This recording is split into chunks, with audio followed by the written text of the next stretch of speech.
Bismillahirrahmanirrahim. Assalamualaikum warahmatullahi wabarakatuh.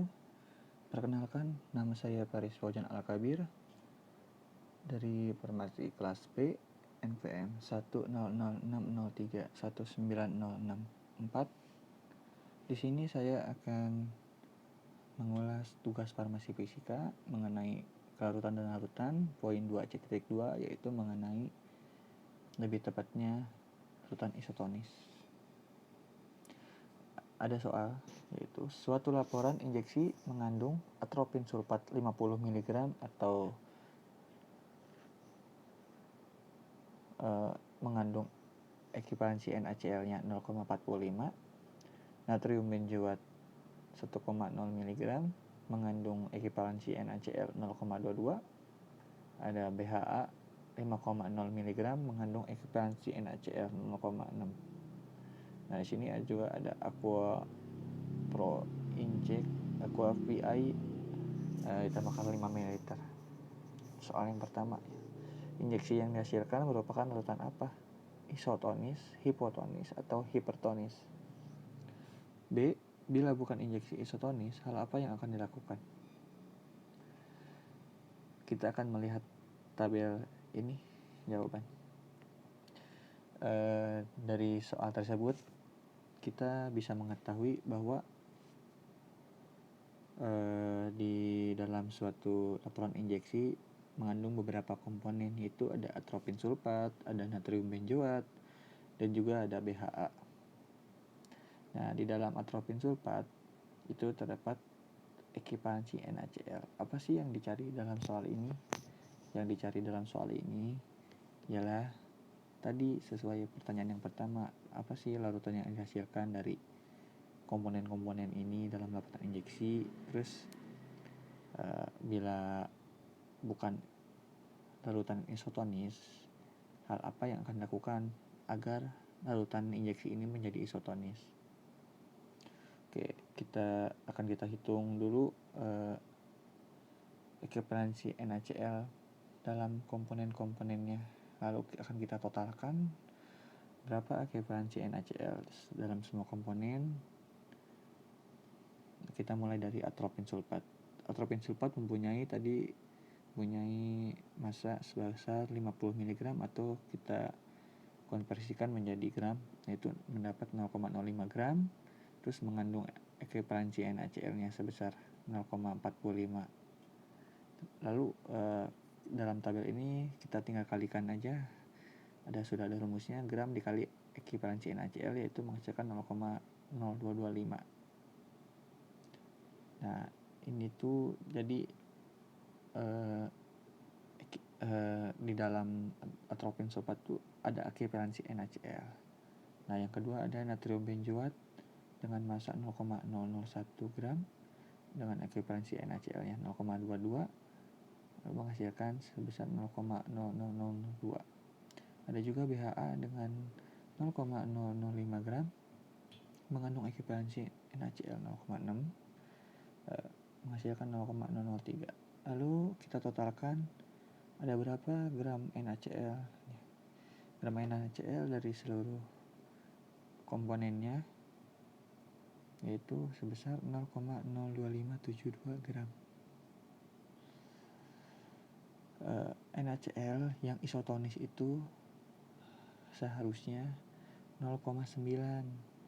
Jadi bisa dikatakan larutan injeksi tersebut bukan isotonis tetapi hipotonis. Berapa sih injeksi yang butuh berapa agar larutan tersebut bisa dikatakan hipotonis? Lalu kita di sini ada NaCl butuh yaitu 0,9 diambil 0,02572 gram NaCl sama dengan 0,8743 gram NaCl. Nah, itu yang tulisan merah yang 0,8743 gram NaCl. Nah, itu gram NaCl yang dibutuhkan agar larutan menjadi isotonis. Bila tidak ingin menggunakan NaCl, kita bisa menggunakan dektrosa.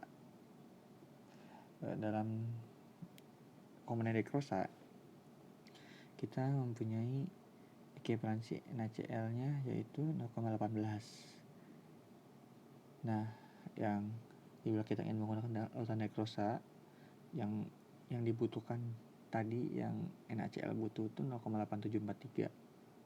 Nah, 0,8743 itu harus dibagi dengan ekivalensi NaCl, yaitu sebesar 0,18. Lalu dihasilkan masanya yaitu 4,857 gram.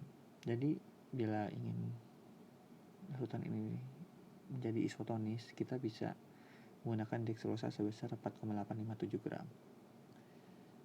Kita juga bisa menghitung menggunakan persen. Di dalam tabel yang sini kita bisa menggunakan persennya. Kita hapus dulu.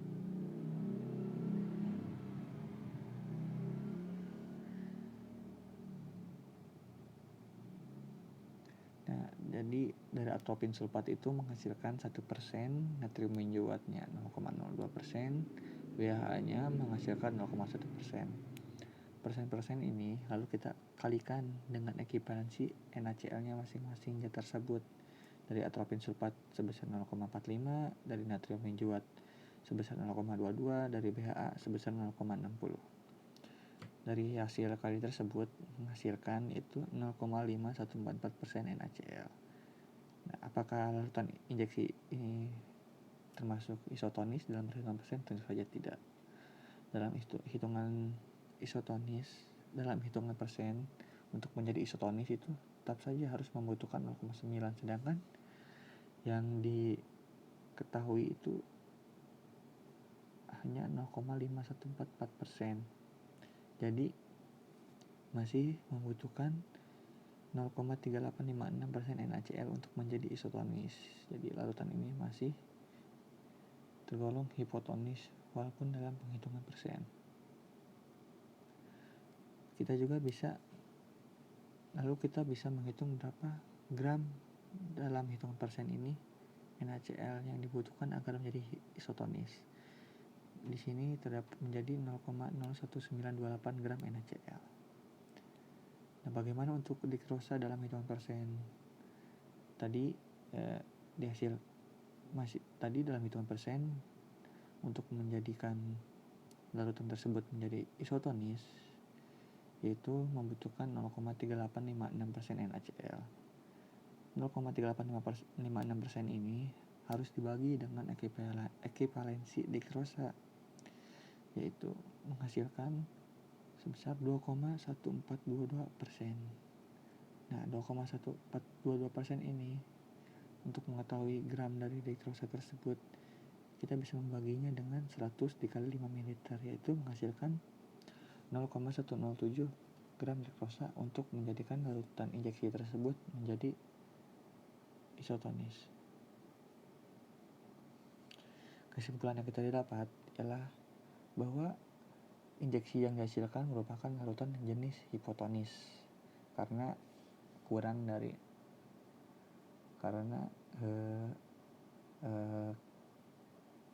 NaCl yang masih butuh gitu untuk menjadi larutan isotonis itu masih kurang. Jadi harusnya tuh 0,9, tapi ini malah 0,02572, jadi masih kurang.